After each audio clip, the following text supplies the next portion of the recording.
Yo, welcome to another episode of Under the Surface, a talk show where we talk all things bizarre. Today, we are inviting you all for a bit of fun because we are doing a review of custom items and skills. We chose a couple of each and we are going to see if they are good and how they would interact with items in the game. Perhaps one of your creations is going to be featured here. So without further ado, let's dive under the surface.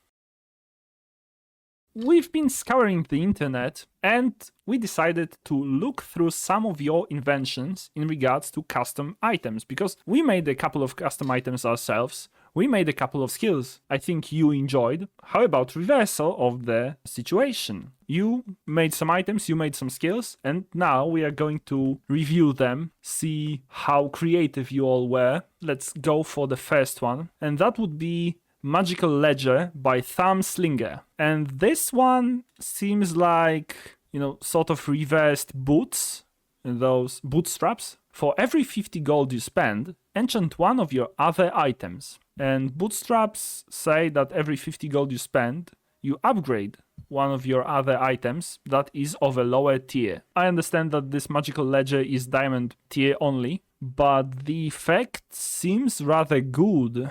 I mean, I love it. I think it's too strong. I don't know. I kind of hate diamond tier only items too. So I would probably prefer if this was gold and cost 100 gold or something or more. Probably. I don't know. It's what I mean. I don't know. Diamond only items just don't show up very often, so you don't get to have fun with them. And yeah, but I guess that's part of the balancing of this item. True. And 50, even at diamond, 50 gold feels too as Pygmalion. It feels too easy to do. I feel like you could easily get a bunch of enchanted, a full enchanted board or something if you have any amount of economy. It's possible, probably. The situation is you have to get it first, right? So you paid, how much would that be? 32, I think. Yeah. It would be 32. So you have to spend 32 gold just to buy it. And I don't think it would count because you pay the gold before it arrives in your stash. Okay, so you have 2 slots there in the stash, but then again, you probably will have to sell all your items from your stash to not enchant them by mistake. Then you have to spend additional 50 gold, so you have to go to a merchant and essentially just buy them out and sell the stuff back to them. Also, the problem is, the moment you spend that last 50th piece of gold, the item you bought might get enchanted. True. Oh, that would be so triggering. Unless it's something good. I feel like in terms of the bootstraps, it's easier to control what it's going to hit because it always targets the tier lower. And also if you enchant bootstraps, it's going to carry on its enchantment as well, while enchanted magical ledger would probably, I guess it would enchant the enchant that it also has, so you can, sort of target that as well. But even though the effect is strong, and as a Pygmalion you probably can arrive at high gold values, the effect is not as strong as it might seem at face value. At least that's my understanding of the situation.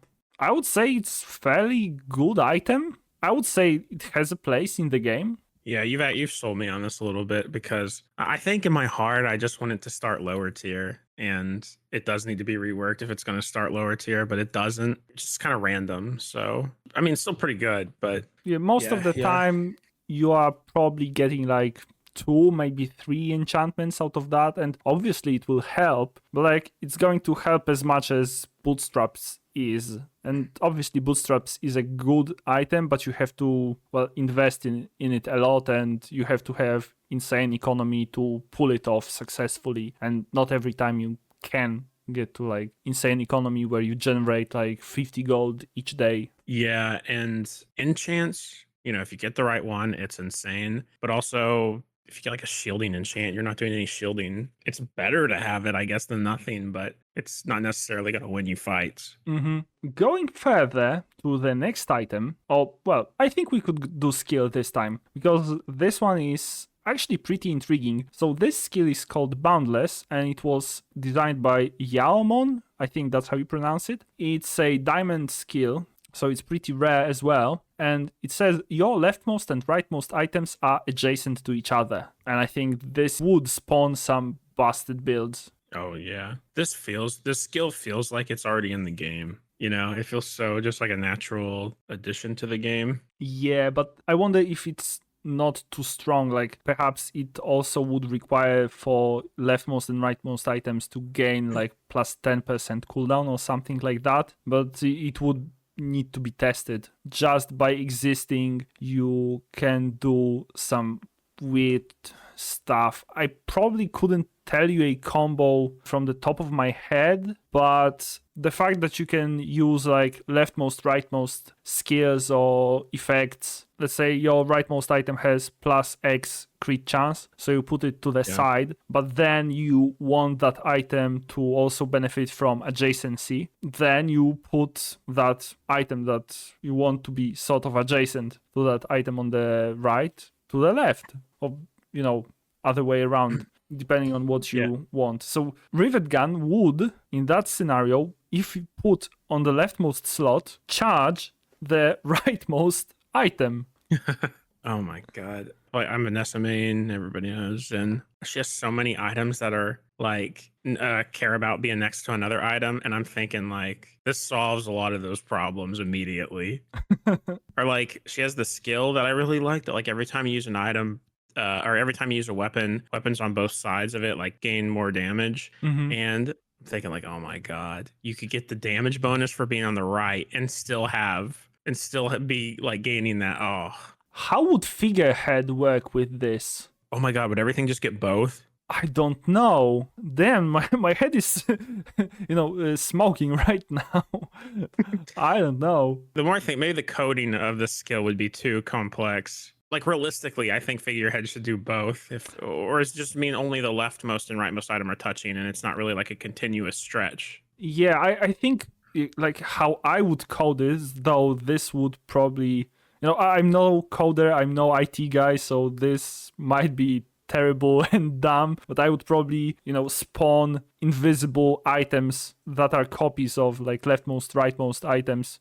Well, on the opposite side of the boards, but without like active components, only the passive components, sort of. I don't know. Perhaps that would be dumb and it wouldn't work, but it's not really the point we are deliberating here.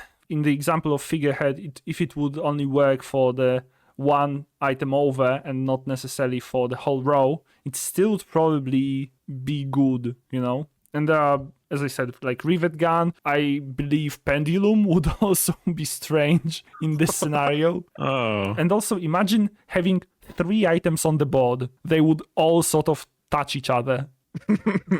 Yeah, that's maybe, the more you think about this, the more awful it gets from like a design perspective. I mean, it's really fun and interesting, but oh my god, the builds that you could make that are totally busted with this, like our brains can't even perceive them.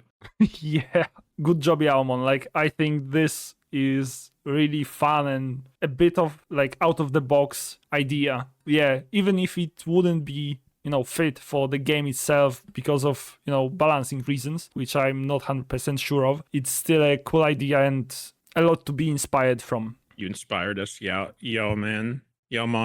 Yeah. Okay, so if we are doing alternating things, we could look at Couch Akiza's, I'm not even sure how to describe it, like, this must be his magnum opus, This is a Scroll of Dark Arts, and it's also a diamond tier item. Well, it has almost as much text as a novella. Well, let's analyze it. It has 8-second cooldown, and its active effect says, it's also a large item, which is also a relic and a weapon. We didn't talk about tags in regards to the last item, but there were not many. But okay, 8-second cooldown, and it says, deals double the amount of HP difference as damage. First thing that I see is it doesn't say like Gavel, the person with less health actually is being dealt damage. Here it's just the HP difference. So you could have really small HP pool and then by extension deal a lot of damage. Or you could be, stacking Pawn Shop and Belt,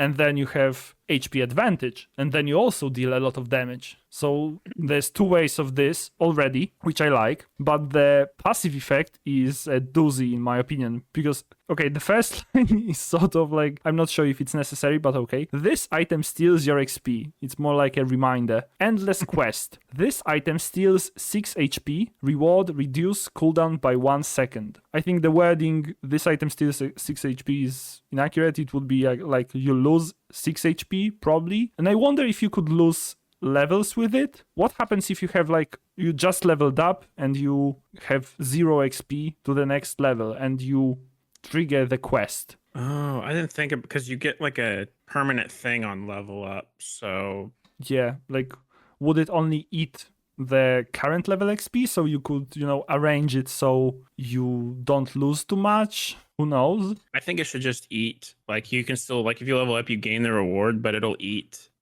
It'll take away your health and stuff, or like your health, so you're like still like lower health, I guess, because that's kind of the point of this, Yeah, but then we look at the third line of the passive. At the start of each fight, lose 20% of your max health and enchant your unenchanted items. And it doesn't say for the fight, which I think it should.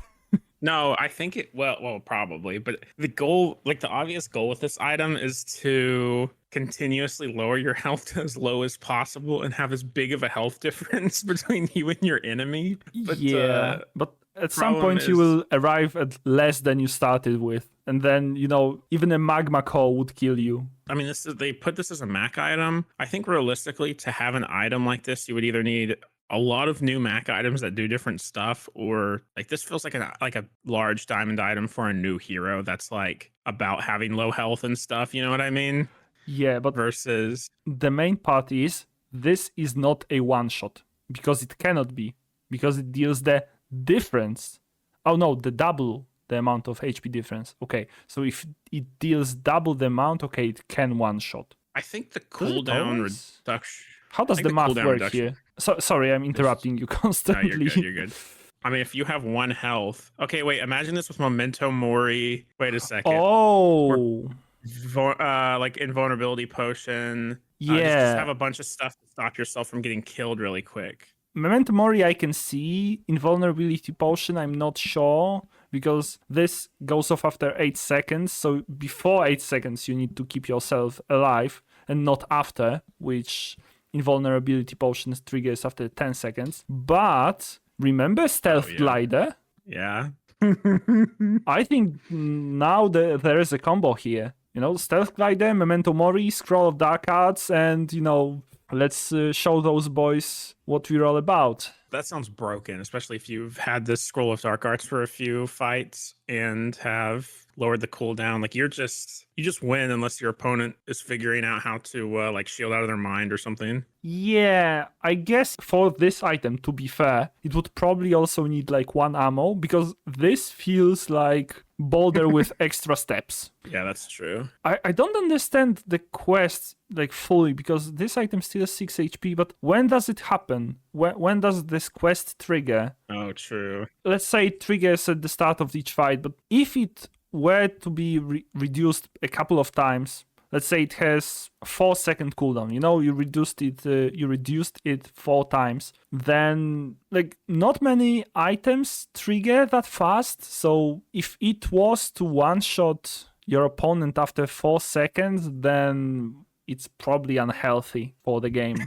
Yeah, I think the quest needs to not be endless. It needs to be like it can do it once or something, or twice maybe. I think once would be okay. If we were to rewrite it as you can do this quest once and you have to, lose 6 HP and this 6 XP, and then at the start of each fight you would lose 1 XP and some percentage of your max health. So then this quest would actually be a quest, Essentially you would get less from your fights, because like player fight is 1 XP because you get it for an hour, and also for the monster like you get 3 XP I think, so then you would get 2 XP essentially. So you are sort of setting yourself back a bit, but then again you are trying to go for this insanely strong one-shot item. I think it would be better because it steals the XP from you. I mean, I assume that means it literally takes your XP, right? Like sucks Yeah, it out of your character. But it would be much better if it just took it from, like, if it's on the board, it just takes it,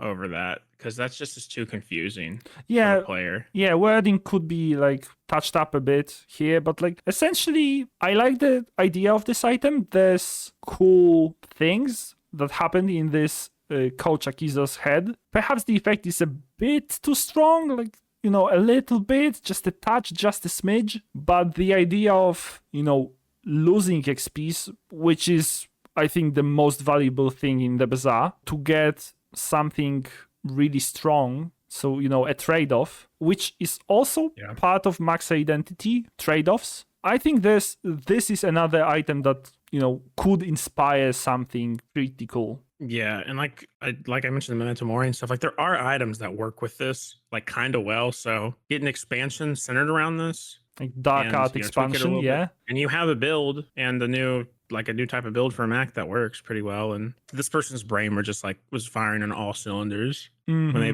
made this. It's just so beautiful. But yeah, I love that. Yeah. So I think we can finish up with two cool ideas from JK Beasts, and those are skills that are mostly regarding shops. So first one is catalog, which says you may refresh shops an extra time, and it starts at gold, and at diamond you get an extra refresh, so that's 2 extra refreshes at diamond, which is pretty cool. Like, this feels like a typical economy type skill, which aren't that common in the Bazaar, actually. I think economy type skills can allow for unconventional building in terms of like your board, because like, I don't know, a random gold skill at the start of the game is definitely much different than like starting with an enchanted item or with gold. And then also like this new loot crate that spawns you a loot item at the start of each day is pretty good. So perhaps this could also have its place.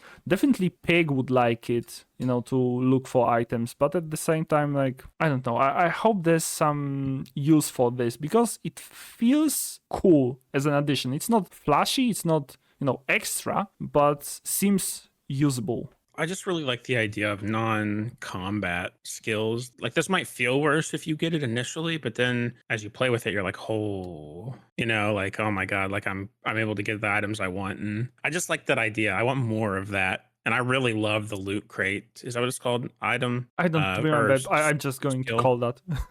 Yeah, that I mean, I take that skill. If I go gold skill and I see it, I almost always take it, because it's just such a cool concept of getting free loot. It's just fun. I mean, it's free gold and free stats. What's not to like? Yeah. And the second idea from JK Beast is Curious Invitation. This is actually pretty curious. Yeah. Curio now sells silver items, and they cost 50% less. 10% increased chance to encounter Curio. I'm not 100% sure about this increased chance to encounter Curio. I don't know how that would affect the game. But a skill that upgrades Curio items, I assume at diamond tier, this skill would get Curio to like gold level items. Curio can actually give you some cool stuff some of the time. This could be kind of big if you get it. I mean, like, imagine this is like a starting skill. You could really like get a bunch of extra damage on weapons or something. But I saw what I thought was a better way to implement this over the 10% increased chance to encounter Curio, because that could be a negative in a lot of ways. So somebody said maybe at the beginning of each day he shows up as like a fourth option, or something along those lines, or every other day or something. I see. So okay, yeah, that could also work. I thought about, the next hour, non-fight hour, you are going to get a Curio. Simply after choosing this skill, the next non-fight hour is going to allow you to go to Curio. That could screw you up if you're supposed to fight a monster or something. Yeah, that's why I said non-fight. So if your next hour is going to be a fight, then it would be one after that. Perhaps one at the start of each day is also cool as a fourth option. I'm also not 100% sure about this cost 50% less, because you could print money in some cases, because like, let's say you find gold bar there, And, Yeah. gold bar always sells for the same that it buys for. So if it, buys for, let's say, 3 gold at bronze and then sells for 5, then you just made 2 gold for nothing. And then there's also like this tourist chariot, which adds value to your items. So then you buy it for half, then sell it for the same amount. And then also you gained value on all of your items. So you also essentially printed money. True. Maybe as is, that's okay. If it's rare, it's still like pretty rare. You'll see Curio and he'll take up a slot. Yeah, so that's the problem. Like when you find Curio, this is probably really strong. But like first you have to find this skill and then it doesn't do anything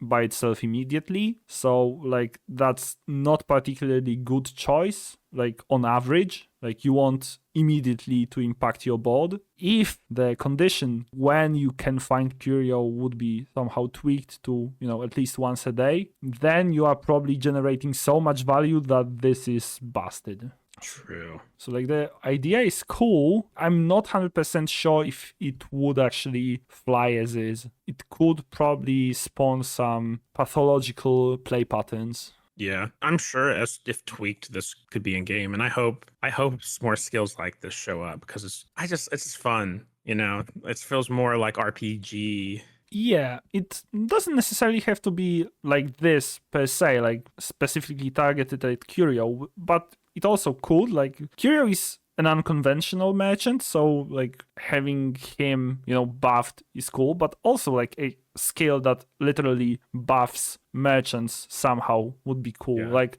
let's say all items from merchants, let's say like gold and diamond items from merchants cost like 2 less or something, which is not a lot, but it's something. Obviously, I pulled that value out of thin air, so it's like whatever. The idea of a skill that's interacting with merchants, because for now we have like when you go to merchant, gain X health, which is okay. It's probably pretty strong, but I believe that we could do other things with that concept, and this is one of them. I agree. And thank you, JK Beast, for opening our eyes. Yeah. And our hearts. Yeah. Good job, everybody. I mean, there are countless of items and skills on Custom Bazaar subreddit. So if you're interested in things like that, go there and have fun with others. But yeah, thanks to all of the people who made skills and items reviewed today. I hope you had fun watching our discussion if you're here, and